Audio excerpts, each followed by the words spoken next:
Paris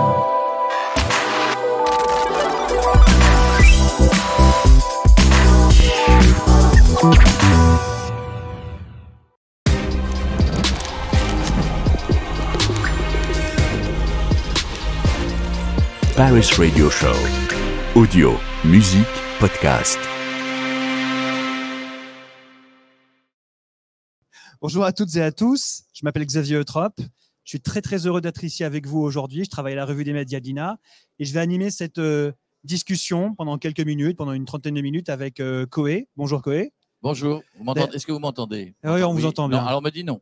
Ah non, je pense qu'on vous ment parce que là… que le monsieur est particulièrement sourd? On me dit pas bien. Pas bien. Donc je ne sais pas où sont les gens du son, mais vous pouvez monter. Ils sont là, ils sont à notre droite. Il a eu…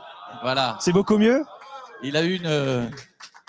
Je l'ai vu pendant 2 secondes faire… Alors c'est où? Ouais. il y a eu une hésitation. C'est celui-là. On n'y touche plus. Comment vous aimez qu'on vous présente? Animateur radio, producteur Je sais jamais, même moi, je sais jamais vraiment quoi écrire. Producteur, animateur, créateur de contenu, ce que vous voulez. C'est vraiment ce que vous voulez. Ce qui vous amuse le plus. Ce qui m'amuse le plus, créateur de contenu, je pense que c'est pas mal. D'accord. Aujourd'hui, vous êtes là pour podcast Stories, pardon. Ouais. Mais vous êtes connu quand même plus pour votre carrière à la radio, aussi à la télé. C'est quand votre premier contact avec la radio? C'est moi ou vous l'entendez mieux que moi? Mieux que moi aussi, hein. Est-ce que… Non, je vois bien. Soyez gentil. Tu vois, je vois bien que… C'était quoi la question? C'est quand votre premier contact avec la radio? Je vais vous expliquer très rapidement un petit bout de ma vie parce que dans 3 ans, il n'y a que ici que je peux dire des choses comme ça parce qu'il n'y a que ici qu'on ne va pas se moquer de moi et que l'on va comprendre que dans 3 ans, je vais fêter mes 40 ans de radio.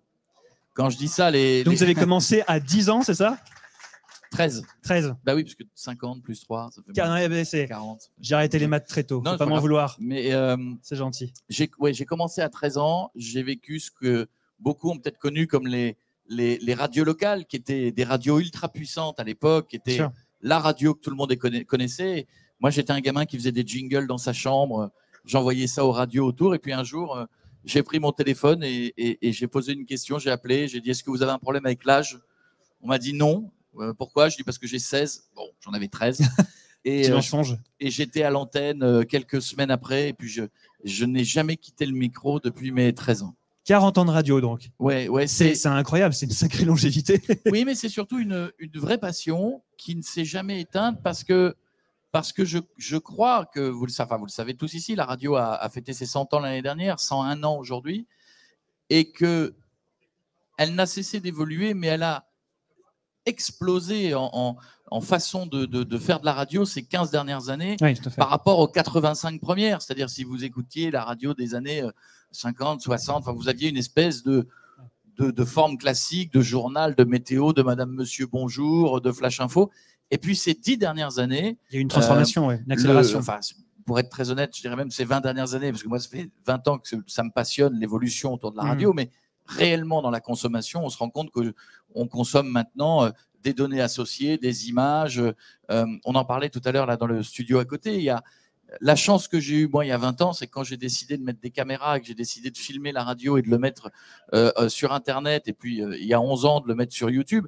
Il y avait plein de gens en face de moi et des camarades de radio qui disaient non, la radio doit rester la radio, il ne faut pas mettre d'image. C'était assez précurseur, vous diriez? C'est une connerie absolue de penser ça, pour 2 raisons. Parce que les gens avaient envie de données associées et quand un média évolue, vous évoluez avec lui. Si vous décidez de rester tel qu'il était consommé il y a 40 ans, c'est comme si en France, à l'époque de l'explosion d'Internet, on était resté assis sur notre bon vieux Minitel en disant non, ça marche très bien le Minitel, pourquoi on irait sur Internet? Moi, ça m'a aidé que beaucoup de gens n'y aillent pas il y a 10 ans parce que finalement, j'ai pris beaucoup d'avance. Et aujourd'hui, avec 13 millions d'abonnés sur les réseaux sociaux où je partage évidemment une partie de ma vie, mais une partie aussi de ma passion, de ce que l'on fait dans les émissions de radio. Et on se rend compte aujourd'hui que peut-être que je réponds un peu en avance à beaucoup de vos questions, mais on y reviendra. Aucun problème.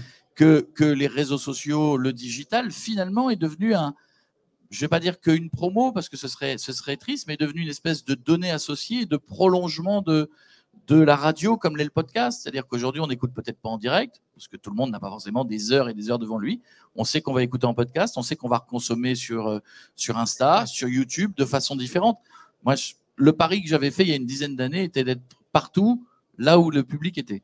C'était précurseur à cette époque-là de mettre des radios des caméras dans la radio ou c'était... Ah oui, il y avait. Alors, si vous mettez des caméras dans les radios, ça vous remonte à 20 ans, ce qui nous rajeunit encore moins.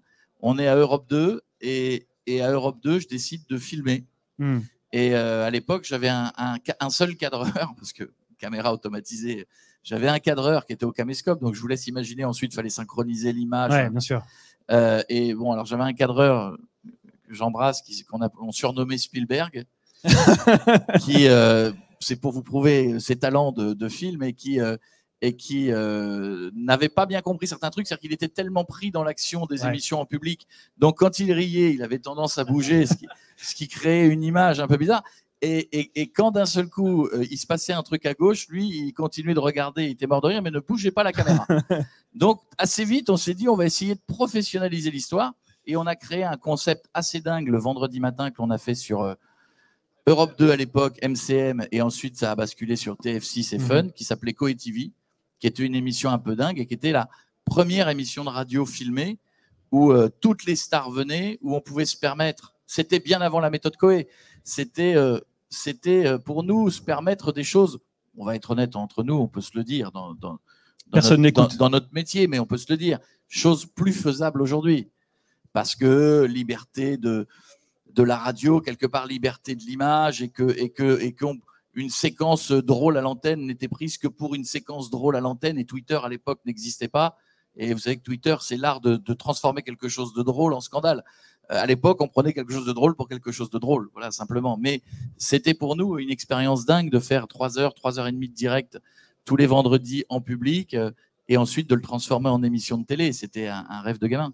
Là, on a beaucoup parlé de l'arrivée des caméra à la radio, de la transposition du son en image, l'air de rien, de faire vivre le contenu audio ailleurs que dans la radio. Est-ce que vous voyez d'autres moments, d'autres innovations qui ont transformé la radio ces 20, 30 dernières années, que vous avez pu utiliser ou que vous avez pu voir? Moi, je trouve que chaque nouveau réseau social, média ou réseau social qui est arrivé, a permis de communiquer différemment sur la radio. Par exemple, souvenez-vous, quand Twitter est arrivé, tout le monde mettait des petits tweets. Voilà, aujourd'hui, on se rend compte que chaque réseau a trouvé sa vie. Alors, c'est un peu compliqué pour nous, producteurs, parce que ça veut dire qu'à chaque fois qu'un réseau social naît sur lequel on veut performer, on est obligé d'employer des monteurs qui viennent transformer l'image de la radio et la monter différemment. Vous ne racontez pas la même histoire avec la même durée sur Instagram que sur YouTube, que sur TikTok aujourd'hui, ou que sur Twitch. Parce que si vous parlez d'évolution, Twitch, c'est le dernier né. On s'est lancé sur Twitch, nous, il y a 1 an. On a 100 000 abonnés, ce qui est un peu l'histoire de ma vie. Parce que finalement, quand j'ai décidé d'aller sur YouTube, il y a 10 ans, 11 ans, on m'a dit, qu'est-ce que tu vas aller foutre sur YouTube? Tu as 40 ans, il n'y a que des gamins dans leur chambre, c'est pas pour toi. Quelques millions de vues plus tard, aujourd'hui, on a 1,8 milliard de vues. Tout le monde m'a dit, non, quelle bonne idée. Twitch, c'était la même chose. Quand on s'est lancé sur Twitch et qu'on a voulu faire une partie de l'émission sur Twitch, on nous a dit non, ça n'a aucun intérêt. C'est pour les streamers, c'est les jeux vidéo, tu vas te faire démonter, la communauté va te détester. Non, parce qu'on n'est pas arrivé en disant simplement on va vous diffuser de la radio. On a joué le jeu de Twitch. C'est-à-dire que quand vous êtes sur un nouveau réseau social, vous devez jouer les codes du réseau social. Et sur Twitch, notamment, chaque pause pub, chaque titre, puisqu'on ne diffuse pas les titres, on se met à parler avec les gens qui communiquent avec nous. Et vous savez, c'est très étonnant tout ce qu'on vit là, parce que on est dans un écosystème, et on reviendra sur les podcasts, où finalement on se rend compte qu'il y a des tendances qui émergent chez les gens. Je vous disais, il y a 10 ans, la tendance que j'ai sentie, alors je pense m'être pas trompé, c'était que le public voulait voir des vidéos, voulait voir des données associées, voulait voir ce qui se passait dans le studio. Et tout ce qu'on trouvait moche 10 ans avant, qui était de mettre des animateurs derrière un micro avec des casques, on disait c'est moche la radio, on va pas filmer ça, ça n'a aucun intérêt. Et bien finalement, on s'est rendu compte qu'en digital, si, les gens avaient envie de voir un studio moche. Ils avaient envie de voir un mec moche. Les coulisses, de voir les coulisses aussi. Des gens pas maquillés, des gens derrière un gros micro, parce qu'ils avaient l'impression d'être dans le studio avec vous.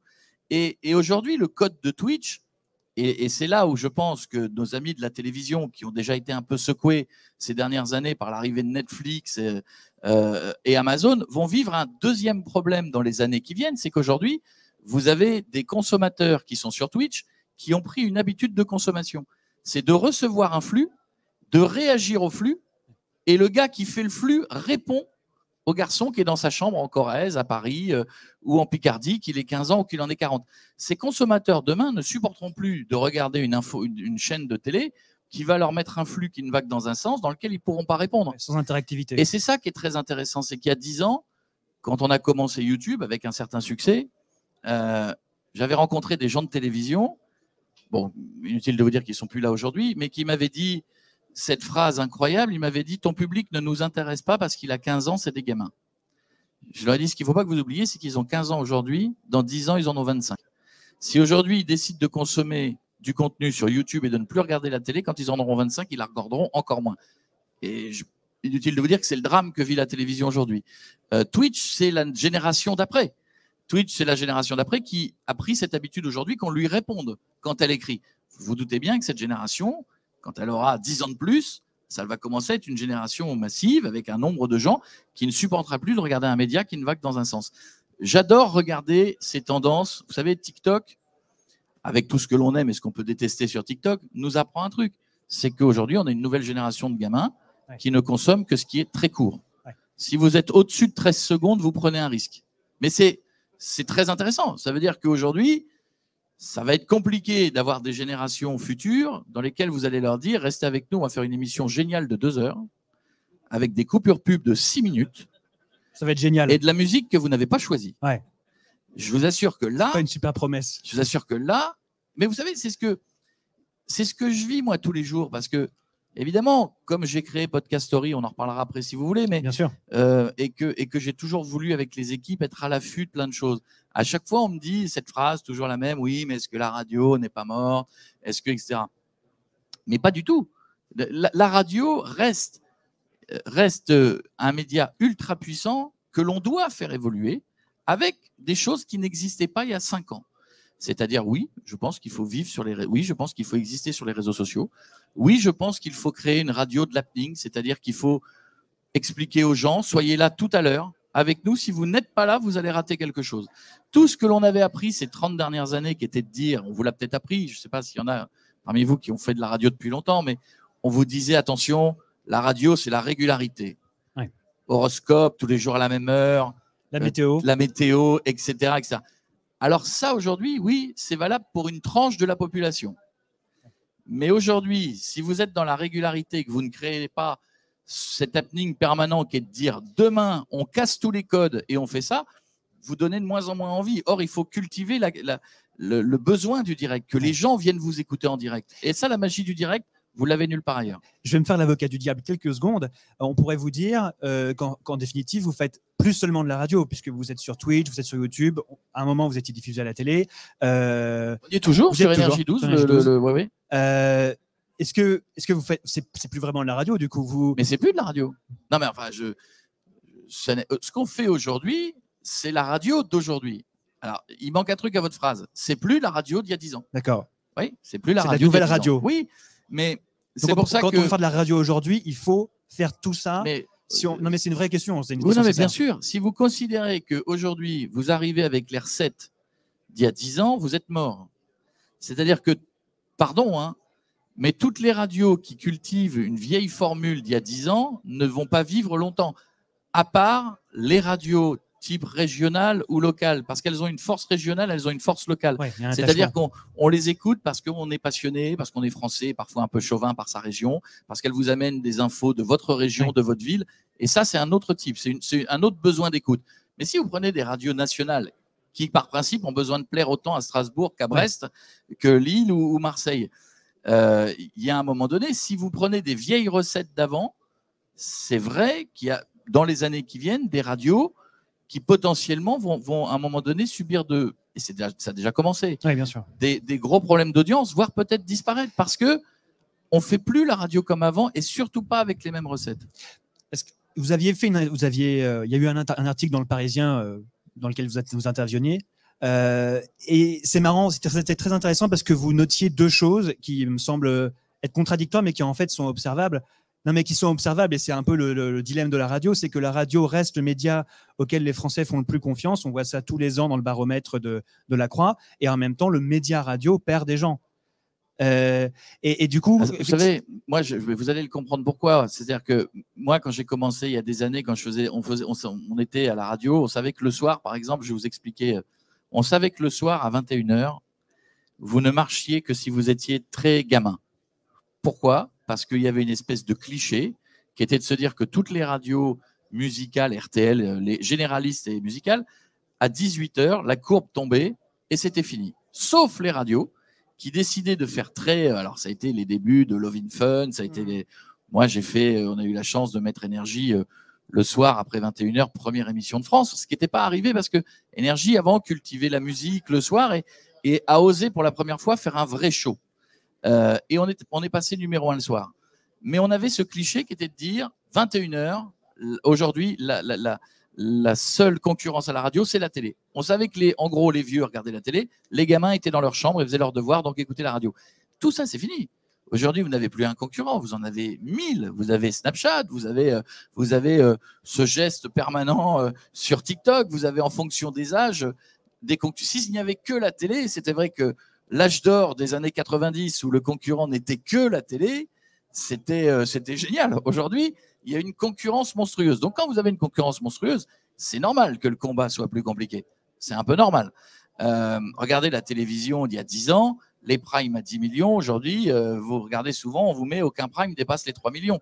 7 millions de personnes sont parties par chaîne, des fois, qui sont passées de 10 à 3 millions. Or, la population française a monté. Donc, tout à fait. Ça veut dire que les gens ne se couchent pas le soir dans le noir à lire des livres. C'est-à-dire que les gens consomment autre chose. La radio vit la même chose, mais ça rejoint ce que je vous disais tout à l'heure. Il y a une consommation, il y a parfois une consommation différente. Vous savez, moi, j'ai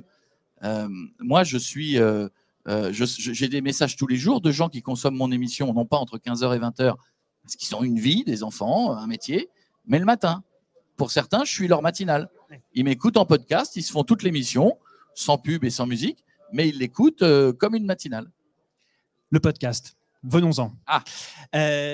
Parce que beaucoup de gens et beaucoup de créateurs ont trouvé, et donc des auditeurs, des auditrices, mais aussi des créateurs et des créatrices, ont trouvé dans le podcast une manière de parler de choses qu'ils n'entendaient pas ailleurs, ou d'écouter des choses qu'ils n'entendaient pas ailleurs. Et je pense que ça a été un espèce de... un petit réveil pour certaines radios qui se sont dit faut qu'on améliore un peu notre programmation, qu'on propose de nouveaux contenus. Il faudrait que les radios aussi passent par la création de nouveaux contenus uniquement disponibles donc en téléchargement en direct pour survivre ou pour rester actuels pour vous? C'est deux questions. Est-ce que vous pensez que les radios doivent fabriquer des programmes comme on peut trouver sur des podcasts ou que les radios fabriquent plus de podcasts? Les deux.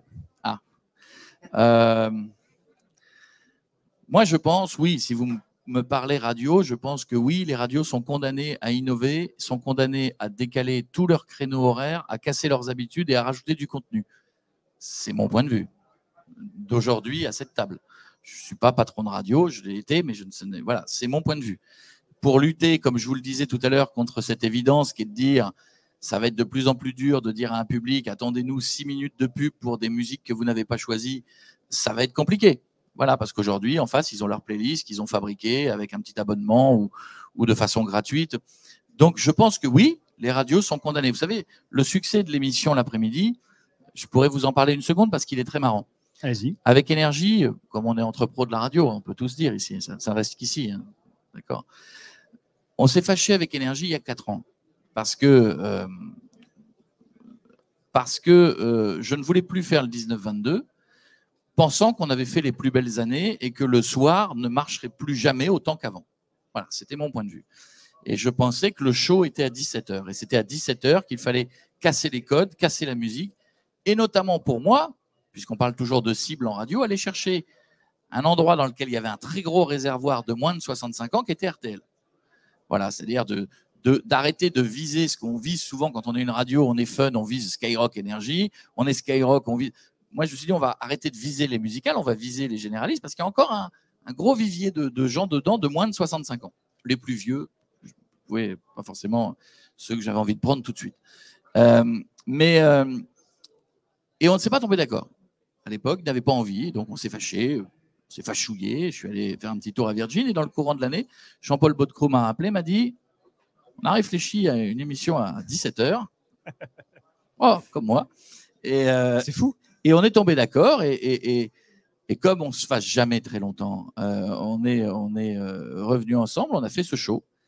Et dès 17h, ça a cartonné. Donc, assez naturellement, je leur ai dit ce serait pas mal, 16h. Donc, on a fait 16h la saison d'après.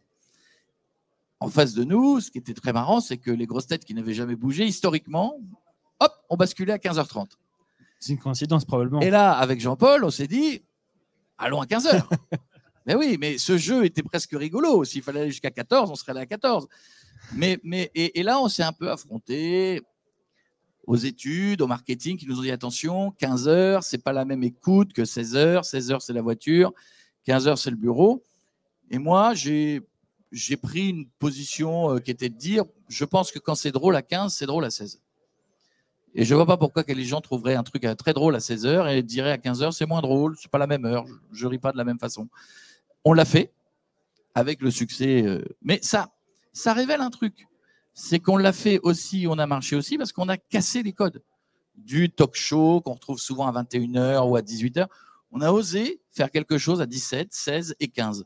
Et ça, voilà, faut dire bravo au diffuseur qui, à un moment donné, osé le faire et qui a eu envie de le faire. Donc, ça rejoint tout ce que je vous dis depuis tout à l'heure. C'est que je pense qu'il ne faut pas avoir peur de casser ses codes. Et donc, le podcast. Qu'est-ce qui vous a poussé à vous investir dans le podcast, la consommation américaine. Je me suis dit, on est aujourd'hui en France ce qu'on était il y a 6-7 ans avec Netflix. Ou quand vous parliez à vos amis, vous aviez des gens qui n'avaient pas Netflix, qui ne savaient pas vraiment comment le télécharger. Et vous avez vu comme quelques années après, on ne vous demande pas qu'est-ce que tu regardes à la télé, on dit qu'est-ce que tu regardes sur Netflix. Donne-moi tes codes. C'est devenu une espèce presque de nom commun qui bientôt va rentrer dans le dictionnaire. Oui, tout à fait. Je me suis dit, on en est là avec les podcasts. Peu de gens consomment. On est encore très urbain. On est très grande ville. Très Paris, Lyon, Bordeaux, Marseille. Le reste de la France, zone blanche. On sent encore que c'est quelque chose qui n'est pas dans les habitudes. Et je me suis dit, c'est maintenant qu'il faut se placer. C'est maintenant qu'il faut se positionner avec Jean Isnard, avec Éric Lange, avec Anka qui sont là, avec des gens qui sont des pros de la radio depuis longtemps. Pourquoi j'ai pris ne prenez pas mal, mais des gens qui ont de la bouteille. Parce que je voulais que l'on ait les meilleurs qui ont fabriqué du son pendant 10, 20, 30, 40 ans, qui seront pour moi les meilleurs pour raconter des stories en 15 minutes.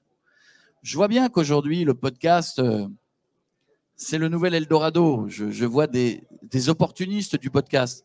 Je vois des visages, des noms, des gens qui, il y a 5 ans, disaient c'est YouTube, l'Eldorado, et qui aujourd'hui vous disent tous c'est l'audio, l'Eldorado. Donc, quand vous voyez des gens, vous savez, qui se posent comme ça, comme une mouche sur un bon steak, vous vous dites que vous ne vous trompez pas.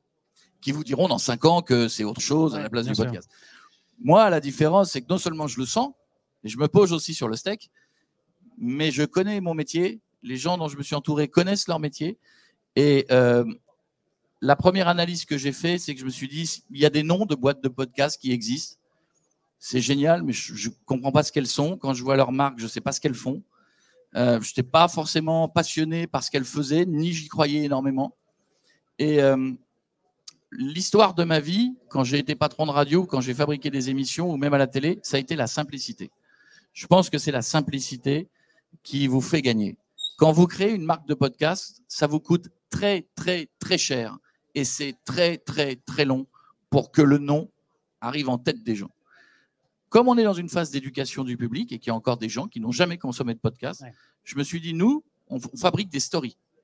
Que des stories. Alors, l'avantage des stories, c'est que ça peut être politique, ça peut être success story, story de criminel. On les fabrique de A à Z. On est producteur de nos propres contenus.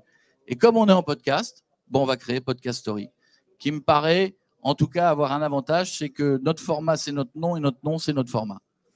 Et le deuxième chose, c'est que nous, on n'achète aucun podcast. On ne coproduit pas de podcast. Je ne vais pas acheter des podcasts, pardon pour les gens qui ont des studios de podcasts, mais je ne vais pas acheter très cher des podcasts. Parce que acheter très cher des podcasts, il n'y a aucune rentabilité derrière. Donc, vous n'y croyez pas? Moi, tous les gens que j'entends dire je mets 50 000 euros dans un podcast, je leur dis rendez-vous dans un an et on reparle de l'état de votre société. Parce qu'il n'y a aucune rentabilité à mettre très cher dans un podcast. Aujourd'hui, il n'y en a aucune. En revanche, fabriquer de A à Z, comme j'ai toujours fabriqué de la radio, avec un spécialiste de l'éditorial, avec une directrice de prod comme Anka, où je sais que j'ai des pros qui vont aller choisir un auteur efficace, où je vais aller ensuite choisir une voix, où ensemble on va faire un thème, où ensemble on va aller fabriquer ensuite une jaquette, puisque si vous téléchargez Podcast Story, vous verrez, on l'a fabriqué comme finalement une ergonomie d'un Netflix. Ça vous dépayse pas. Vous verrez, on met un soin très important sur le visuel, un soin très important sur le son. Tous nos podcasts ont le même traitement de son. Tout à fait, oui. Ont le même niveau sonore. Il n'y a pas de hurlement, il n'y a pas de sound design monstrueux. 20% des gens écoutent des podcasts pour s'endormir. Je ne vais pas les réveiller. Et moi, ce que j'ai envie, c'est de continuer à leur faire plaisir. Donc, j'ai tenu à ce que cette rigueur sur chaque podcast soit faite. Avec une particularité, c'est que s'il y a des gens qui veulent nous rejoindre, qui veulent fabriquer des podcasts, ils sont les bienvenus. Mais on n'achète pas de podcasts. Ils participeront à notre aventure, ils seront auteurs, ils seront voix, ils seront concepteurs, auteurs, voix. On a eu l'ex-première dame de France, Valérie Trierweiler, qui nous a fait un podcast. C'est exactement aller rentrer dans le moule qu'un étudiant pourrait faire avec nous. Elle nous a dit, je suis journaliste, j'ai envie de raconter une story et j'ai envie de la raconter moi-même. Voilà, elle cochait toutes les cases, la voix, l'écriture. Nous, on se pose souvent des questions. On a des journalistes qui ne font pas la voix. On a les plus grandes voix travaillent avec nous, mais n'écrivent pas. On a parfois des gens qui, quand Jean-Michel Cohen en fait chez nous, Jean-Michel Cohen, c'est lui qui incarne, parce qu'évidemment, c'est sur la malbouffe et c'est tout ce qu'on va manger peut nous tuer. Quand on a Laurie Tillman qui incarne un podcast sur le monde en 2050, c'est pas elle qui l'a écrit. On a pris une journaliste scientifique qui a écrit sur le rapport du GIEC. Je vous invite à écouter ce podcast très réaliste, mais pas très drôle, qui vous explique réellement ce que sera le monde en 2050. Mais au moment de l'incarner, je me suis dit que ce serait génial si c'était Laurie Tillman qui aime la nature, qui est passionnée par l'écologie. Voilà, et on continuera pas mal de choses avec elle. Donc, c'est notre façon de procéder. En fait, moi, j'étais très, très décontenancé quand j'ai regardé ce que Podcast Story faisait, parce que beaucoup de studios de podcast aujourd'hui rentrent dans des logiques, je trouve, un peu de radio, avec une grille qui se construit avec plein de programmes, et pour telle tranche, tel programme, pour telle tranche, tel programme. Et j'ai l'impression qu'aujourd'hui, il y a vraiment une logique de programmation radio chez beaucoup de studios. Je vais vous dire, moi, j'ai la chance d'être vieux et de fêter bientôt ces 40 ans de radio, c'est qu'on a vu passer des gens de talent et puis des gens qui sont passés comme des étoiles filantes. On a tous souvenir de gens qui voulaient réinventer la radio, qui avaient créé Goom Radio, qui criaient leur bonheur et qui expliquaient que la radio c'était fini, que c'était ringard et qu'ils allaient faire la radio sur du digital. Et qui à un moment donné ont commencé à mettre 20 studios, une équipe dingue, des salaires démesurés. Et puis finalement, aller rechercher que les animateurs qui n'étaient pas signés dans les autres radios. Donc finalement, faisaient de la radio, mais en moins bien que les vraies radios. Voilà.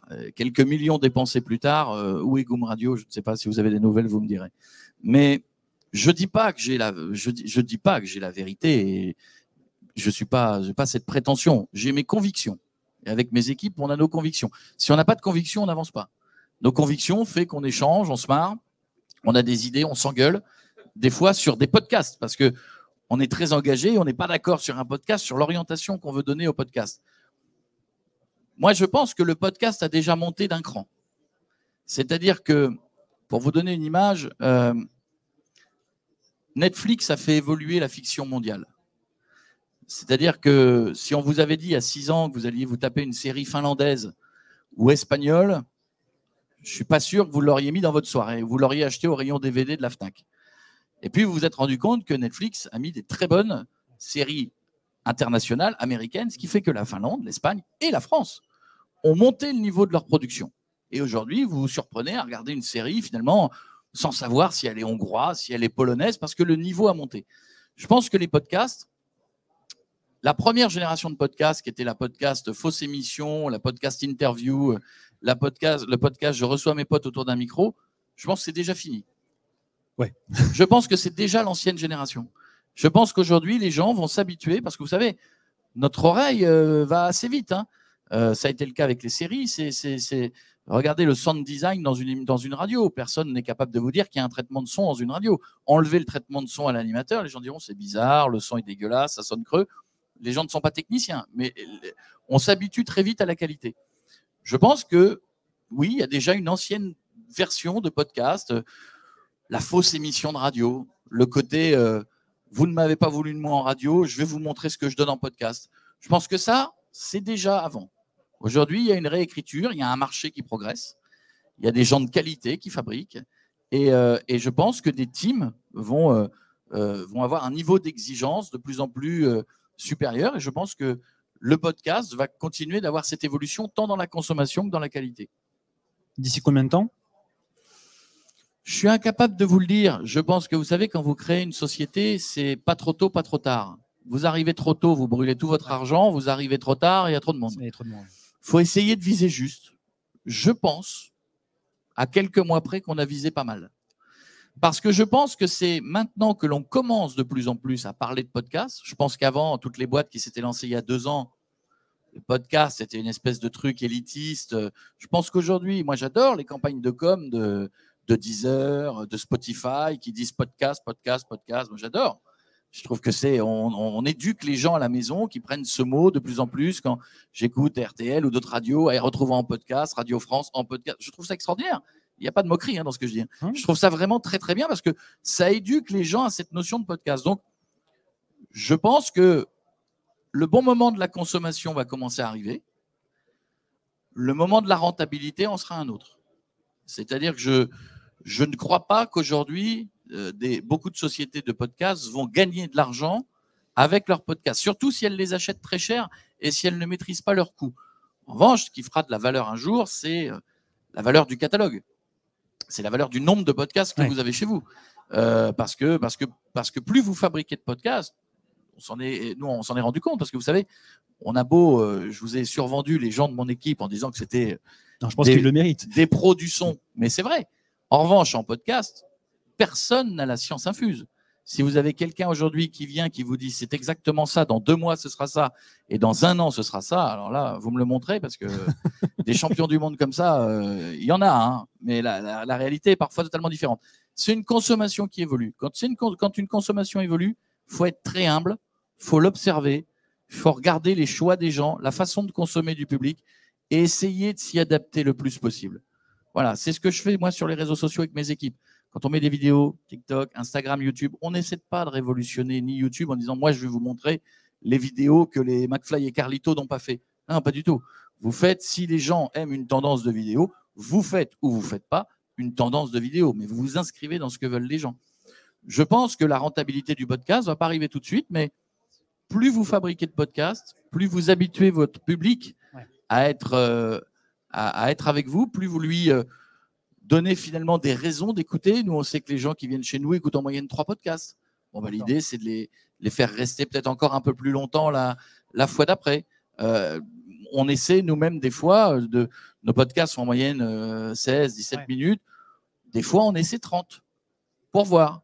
Des fois, on essaie 4 fois 10 pour voir, pour tirer des conclusions ou des conséquences nous-mêmes et analyser en disant finalement, ils ne vont pas au 3e, vaut mieux le faire en 30 minutes parce que l'histoire est incroyable. On est encore dans cette phase. On est encore dans cette phase de test parce que le public est aussi dans cette phase de test à aller écouter petit à petit. On fera le bilan dans quelques années, dans l'année prochaine, dans 2 ans. Oui, j'espère vous faire un bon bilan. Vous savez, je vais vous dire un truc. Quand on est créateur, je ne sais pas dans la salle s'il y a des créateurs, des techniciens, des journalistes, des animateurs, des faiseurs de podcasts, des patrons. Quand on est créateur, si on a peur de l'échec, on ne fait rien. C'est-à-dire que si vous êtes créateur et que vous avez peur de faire une émission de radio, changez de métier. Si on avait peur de lancer une boîte de podcast, il ne faut pas la faire.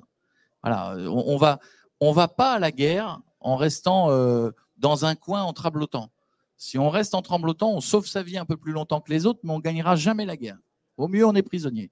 C'est un peu la même chose et ça revient sur ce que je vous disais tout à l'heure sur les radios. Sur les radios, Je pense que les radios qui vont baisser la tête en disant on continue comme avant, on ne change rien, on garde les habitudes, la fin, on la connaît. Je ne peux pas vous dire quand, mais la fin, on la connaît. En revanche, celles qui vont se bouger, celles qui vont essayer. Oui, elles se tromperont peut-être. Oui, il y a peut-être des gens qui vont créer des contenus où ils vont se tromper. Et alors, il faut essayer. Si on n'essaie pas, on n'y arrivera jamais. On est retombé sur nos pieds, sur l'avenir de la radio. Incroyable. Est-ce qu'on a du temps pour les questions? Ouais, on a 15 minutes pour des questions. J'espère qu'il y en a, c'est ma meilleure partie. J'espère qu'il y a des questions. Je ne sais pas s'il y a un micro qui... Tant qu'on ne parle pas d'argent. Ah. Pas de questions? Est-ce qu'il faut que je passe mon micro ou Attendez, je vais quand même... C'est quand même bien. Je vous filme notre collègue à droite va vous passer un micro. C'est lui qui donne le micro? Je pense que le son est... Non, il y a un monsieur là-bas. Bon, bravo. Merci beaucoup. Moi, j'avais une petite question parce qu'on dit souvent que on dit souvent que la mode se démode. Aujourd'hui, tu le disais, on est sur une mode où les jeunes, en gros, regardent TikTok, Instagram, tout ça, scroll. Est-ce que tu penses qu'on pourrait revenir à une période comme il y a 10 ou 20 ans où les jeunes se remettent à écouter la radio comme on a pu le faire, juste à écouter la radio et faire les devoirs dans la... Mais c'est pour ça que je vous ai dit tout à l'heure un truc très important. Quand on dit à chaque fois la radio est morte, la radio pour les moins de 20 ans c'est mort, jamais dire ça. Regardez, si on avait dit que le vinyle reviendrait il y a 20 ans, si on avait dit que la cassette était peut-être sur le point de revenir, tout le monde vous aurait traité de fou. Ce que je veux dire par là, c'est que bien sûr qu'à un moment donné, un public de moins de 20 ans peut se dire tiens, je retrouve la radio que j'aime avec l'émission que j'aime, finalement je vais y aller. Oui, bien sûr. Sauf que toute cette concurrence qui est créée et les mois passant et les années passant, il y aura encore un nouveau TikTok et un nouvel Instagram. Toutes ces concurrences seront toujours là. Et même si dans ces réseaux sociaux, il y en a un qui meurt, il en restera toujours énormément. Donc ça ne s'effacera pas. C'est-à-dire qu'il y aura toujours une concurrence là-dedans. Avec un effet un peu plus pervers, c'est que tous les jeunes qui ont pris l'habitude de devenir maîtres de leur contenu, de les regarder quand ils veulent, comme ils veulent, de faire une pause, d'aller chercher des contenus plus ou moins trash, plus ou moins culinaires, plus ou moins... mais sans limite, parce que le digital, parfois, a cet avantage-là, c'est qu'on peut aller beaucoup plus loin. C'est vrai que parfois, quand on revient à la radio et la télé, on peut considérer, pour les plus jeunes, que c'est un plus vieux métier. L'ARCOM passe par là. C'est-à-dire que vous pouvez dire beaucoup plus de choses en digital qu'en radio. C'est une vérité. Donc, vous avez parfois un public qui peut, notamment les plus jeunes, se dire « Ah, est-ce qu'on n'est pas plus libre en digital ? Et est-ce que je n'entends pas des gens qui sont trop contrôlés ?» Ce qui n'est pas le cas. Enfin, en l'occurrence, si je parlais pour moi, je n'ai pas l'impression d'être contrôlé une seconde. Mais vous voyez, c'est cette différence de perception qu'on peut avoir, notamment sur un public plus jeune. Mais effectivement, tout n'est qu'un cycle. Il y a un monsieur là-bas derrière le... Merci beaucoup. Bonjour. Moi, j'ai la question qui fâche, donc on va parler d'argent. Tu voulais pas parler d'argent. En gros, la question, c'était de savoir combien ça coûte en fait aujourd'hui de créer un podcast. J'imagine qu'il y a plusieurs réponses, mais c'est toujours intéressant. La deuxième, c'est au niveau des modèles économiques. Tu disais, on va pas acheter de podcast, mais finalement, tu es une société, donc comment est-ce qu'in fine, Podcastory va gagner l'argent? Et je suis désolé. Certainement pas en achetant. Oui. Ça, j'ai bien compris. Là, pour l'instant, c'est en dépenser. En faire des programmes. Et la troisième question, c'est est-ce que comme des Netflix qui font la promotion de leurs grandes sorties, type Arsène Lupin, etc., est-ce qu'il y a des mécaniques déjà de promotion qui existent? Merci. Je vais faire simple. On a fait tout l'argent que nous avons, nous le mettons sur la fabrication de nos programmes. On ne le met pas dans la taille de nos bureaux, on ne le met pas dans des salaires démesurés. Je ne prends pas 1 euro par mois, et pourtant mon équipe sait que je passe beaucoup de temps sur Podcastory. Jusqu'à tard hier soir, j'étais avec Lisa, la demoiselle qui fait les vignettes, parce qu'on en sort un sur Mohamed Ali qui ne me plaisait pas du tout, et graphiquement, je lui faisais refaire lettre par lettre. Donc, je suis très impliqué. On n'achète pas parce que acheter, c'est dépenser. Quand vous êtes dans un média où aujourd'hui, la rentabilité n'est pas là, si vous achetez des choses qui coûtent très cher, alors à moins qu'il y ait des sociétés de podcast, et certainement c'est le cas, qui ont levé énormément d'argent qui leur permettent de le dépenser, mais je ne vais pas revenir sur la triste histoire de Goom, mais 22 millions de dépenses plus tard, on voit où ça en est. Vous voyez ce que je veux dire? Un labrador, vous lui donnez un stylo, il sait faire des chèques. Payer cher et faire des chèques n'est pas une preuve d'intelligence ni d'être un bon manager. Moi, je pense que, en tout cas, c'est ma conception du manager dans ce domaine, c'est de fabriquer avec nos équipes, d'internaliser. Ça veut dire que nos 45 auteurs sont chez nous à domicile. Hein. On a des gens dans toute la France, mais prendre des talents que nous payons, je pense, bien, parce qu'ils en font plusieurs chez nous. Donc, au final, à la fin du mois, je pense que ça fait une somme coquette. Je trouve que, voilà, maîtriser le coût d'un podcast. Alors, j'ai entendu hier, Jean m'a rapporté des coûts de podcast qui étaient à 600 € la minute. Voilà. On n'est pas du tout là-dedans. Hein. On n'est pas du tout là-dedans. 600 € la minute, ça veut dire 10 minutes, 6 000. 20 minutes, 12 000. Je ne comprends pas la rentabilité à ces prix-là. Mais tant mieux pour ceux qui arrivent. Mais nous maîtrisons des coûts. Si je vous disais le prix de nos podcasts à la minute, vous les trouveriez peut-être ridicules. Mais c'est notre conception. C'est d'abord d'être propriétaire de nos podcasts et de gérer une somme d'argent qui est à la fois très respectable pour les gens qui travaillent pour nous, pour qu'ils continuent de travailler pour nous, qu'ils soient heureux de travailler pour nous, mais où on maîtrise quand même les coûts. Et pour reprendre la troisième question de l'intervenant qui vient de parler, comment vous gagnez de l'argent sur vos podcasts? On a une régie au démarrage. Autant vous dire, pour l'instant, on ne gagne pas d'argent. Ah oui. On fabrique beaucoup en B2B. Ce qui nous permet aujourd'hui de faire un tapis. On crée, comme on s'appelle Podcast Story, on crée des podcasts d'entreprise, des stories d'entreprise. Et on a signé dans tous les domaines. On a signé pour des banques, pour des hôtels, des parcs d'attractions. En marque blanche, donc. Pas en marque. Oui, alors ça dépend. Certains marques blanches, d'autres non. Cette partie-là, pour l'instant, pour nous, est rentable. Et vous savez, je vais vous dire quelque chose. On est exactement à ce qu'était YouTube il y a 10 ans. Si vous faisiez du digital il y a 10 ans, vous aviez des gens en face de vous qui vous disaient, notamment les gens de la télévision, vous disiez, attendez, pourquoi aller faire du digital? Il n'y a pas de rentabilité. Vous avez peut-être des millions de vues, mais au final, vous recevez un pauvre chèque qui ne ressemble à rien. Oui, sauf que quand vous avez créé votre communauté, vous avez créé votre puissance, vous avez créé votre catalogue, à un moment donné, la monétisation, elle arrive. C'est un peu le cas aujourd'hui. Vous entendez tous parler des influenceurs et de tous ceux qui étaient des simples youtubeurs au début, Cyprien, Norman, qui aujourd'hui ont créé de vrais business. Parce que la puissance, à un moment donné, crée une forme de rentabilité. Parce que comme vous êtes puissant, là, vous pouvez fabriquer des deals intéressants. Là, vous pouvez monétiser vos vidéos. Le podcast, aujourd'hui, on en est là.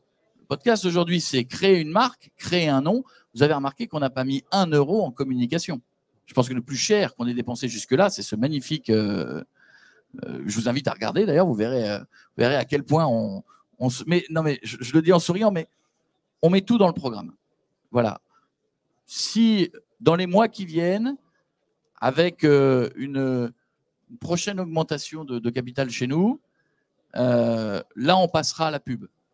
Parce qu'à ce moment-là, on aura 400 podcasts à écouter sur notre appli. Si vous faites de la pub, alors vous n'avez rien à écouter, vous êtes déceptif.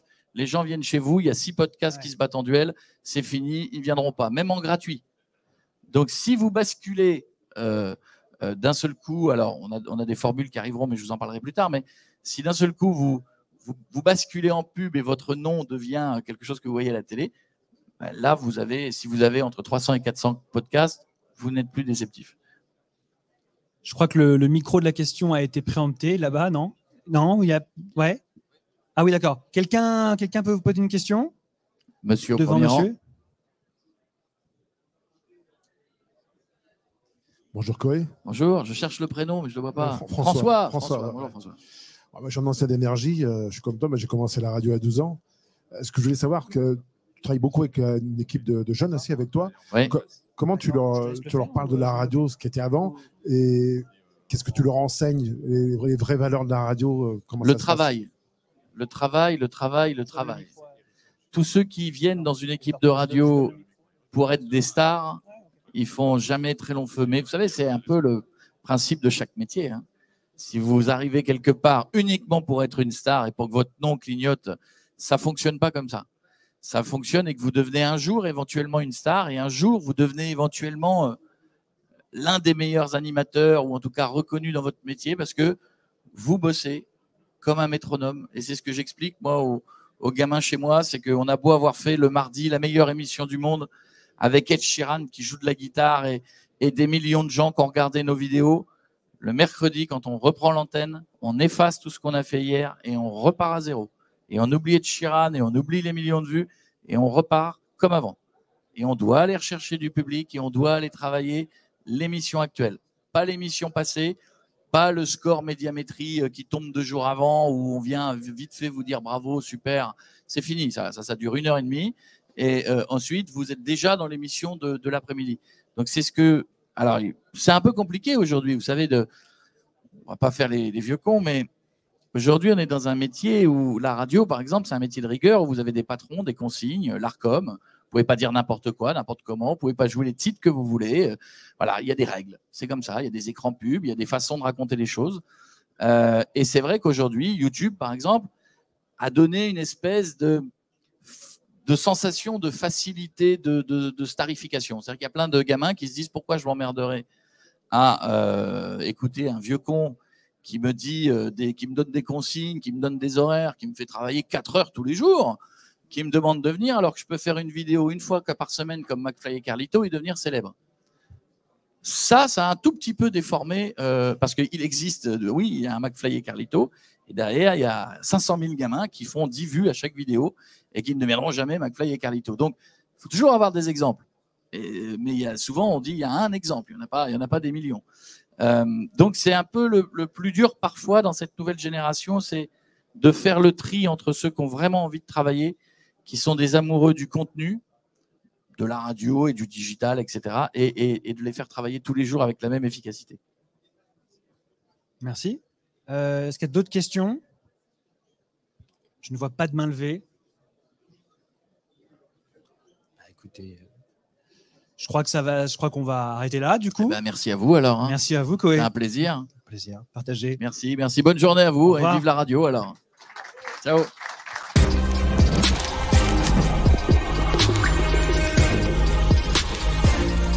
Paris Radio Show. Audio, musique, podcast.